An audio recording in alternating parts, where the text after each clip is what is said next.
On further afield. Next month, China is hosting the 2018 Forum on China-Africa Cooperation, otherwise known as FOCAC. Now, earlier this week, I had the opportunity to be part of a special broadcast in cooperation with the CGTN, the China Global Television Network. And on the program, we previewed the summit and what it might mean for China and Africa going forwards. Well, my co-host for that program was a man who joins me now in studio, and he's a regular host of a program called The Dialogue on CGTN Yang Rui. Thanks very much for joining us and welcome to my house. Thank you, Peter, for having me on. It's a wonderful program. So we had an interesting chat on Monday about FOCAC and this China-Africa cooperation that's taking place. And I just want to get your sense. When China talks about cooperation, what does China mean? Yesterday we had the president facing some tough questions about China's relationship with South Africa. And I think part of it sometimes is we don't quite understand the Chinese way. And I want you to tell us the Chinese way. First and foremost, most Chinese have got the consensus that this is a wonderful opportunity for FOCAC, for example, the platform for both sides, Africans and the Chinese, to come together and discuss a future that we share. For example, during this period of a trade war between the United States and China, we would rather turn elsewhere to find an alternative market. And Africa is none other than one of the most promising. So a lot of the Chinese pin their great hopes and expectations on Africa. However, we do realize that there are some challenges. For example, 3 bottlenecks concerning the sustainability of the African economy, like infrastructure, industrial capacity, and the ability of governance, as well as financing vehicles. Now, China is ready to help. But we do not come across as arrogant and patronizing. We cherish so much the brotherhood and this very sense and belief of equality between the two sides. All right, so I want to talk a little bit about our cultures and our understanding of each other's countries. How much do Chinese people think about South Africa, Africa, and maybe even BRICS, which is constantly in the headlines? Previously, the perception by most Chinese about the image of Africa was very much shaped by Western media. For example, let me tell you a story. Back in 1994, I went to the British Museum. I was shocked by something at the entrance of the African section. It was actually a chair made of wreckage of AK-47. Okay, wreckage of AK-47 at the very entrance of the African section of the British Museum. Right. I was appalled by this presentation of the symbols concerning African culture. Now, inside the exhibition hall were very primitive conditions of the production, agricultural production, that seems to have characterized the development of Africa for centuries. So I was wondering aloud, why Africa remains so much underdeveloped in the 20th century, I mean, with the end of the Cold War. So then 3 years ago, I came over, okay, to cover the summit meeting between China and most African heads of state. And I was very much impressed by the highly developed infrastructure in South Africa. But I wonder if South Africa represents the complete picture of Africa, or particularly the Sub-Saharan region. But nevertheless, with the end of apartheid in 1994, many Chinese keep following the process, political and economic, of the transformation that is well underway.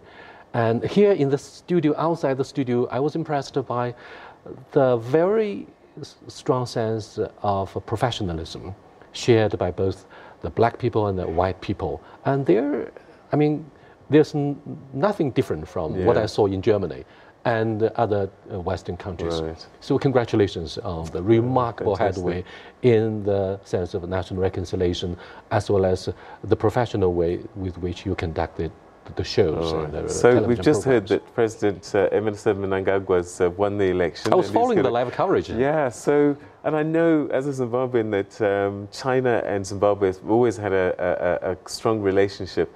But at the same time, China doesn't interfere, doesn't take sides. How will they react to this result, do you think? With the end of the Cold War, the Chinese government made it very clear we respect the choice by the people, of the people in other countries. And likewise, China hopes that our choice of the political institutions and way of life should be respected on an equal footing, period. And therefore, when China is accused of establishing our business presence in Africa without strings, in other words, without having to interfere with the internal affairs, it's our principle, it's our bottom line that cannot be crossed. So we go to Africa, we seize the opportunity of seeking co-prosperity through Belt and Road Initiative, but we keep a distance from their own internal affairs. However, when it comes to the sense of rule of law, I believe more and more Chinese who are very well educated do follow things like the legal procedure that we watched just now, the live coverage about the verdict given by the Constitutional Court in Zimbabwe on the presidency of Emmerson Mnangagwa. So sorry for my poor pronunciation of his name. You did well. But, you know, I was about to interview him. I should have interviewed him according to our original agenda. But given the protests of the opposition party, we have to be very careful. We respect their verdict. We respect their rule of law. And so congratulations on the success of the people and the verdict of the court. So there's a lot, therefore, that we think about what's going on in Africa. Democratization in the wake of the Cold War and rule of law that prevails. Will of the people prevails. And the Supreme Judge said that very clearly. I was impressed, Peter. Okay. Final question for you, and it's about China and its role in the world. At the moment, we're all worried about this trade war between China and America, but I want to hear from you the bigger vision for China going forward. It's always been a superpower, but it's always been kind of rising recently. I think in history you had your periods of supremacy, but it seems to be on the ascendancy once again. It's going to be the #1 economy soon. What does China, if it becomes the most powerful nation in the world, what will that mean for the globe? Most people, policymakers and elites, well-educated Chinese, have this consensus. We are not ready yet to assume the world leadership. It doesn't mean we are very, very confident, which is described by Western media as assertive in getting so close to the center stage of world affairs. In fact, we have so many internal challenges, like some 80 million people that wait to be lifted out of poverty by the year 2020. That's one of the most serious challenges that President Xi Jinping vows to tackle and to fix in 2 years' time. We have also the alleged systematic financial risks. We also have realized that we have a lot more to do before we can get the 2025 blueprint of high digital technology fulfilled in our country. The United States, in the shadow of the 20th century, under the US-led world order, believes in the theory of Thucydides' trap. They believe that there must be inevitable clashes between the rising power and the established power. But China doesn't look at the thing that way. We believe the Belt and Road Initiative is intended to be more inclusive. Look at the establishment of AIIB, which aims to serve the infrastructure building in developing countries. And in that particular area, Africa and China could join hands in close partnership. Now, with regard to whether China would challenge the primacy of the American leadership, I don't think so. Okay. Now, let me tell you the last point that I want to share with our African brothers and sisters. The alleged trade war would only be the tip of the iceberg.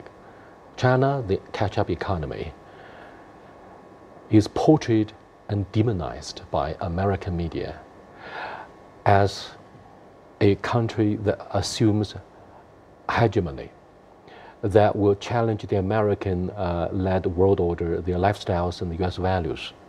No.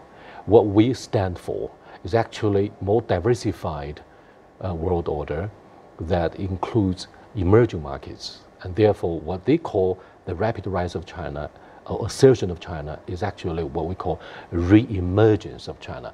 Okay. Governor Chris Patten, the last governor of Hong Kong, said by the way, he's the Vice Chancellor of Oxford University. He said, for the past 20 years, he received my exclusive interview 10 years ago, a decade ago. He said, for the past 20 centuries, out of 18, China was the strongest. And what happens today in China is simply a re-emergence of not only our national confidence, but national rejuvenation. Okay. Yang Rui, it's been a pleasure meeting you this week and spending some time with you. And thank you so much for visiting our studios. And we hope we can reciprocate this in China in the future. Welcome to Beijing to cover the FOCAC. Thank you so much.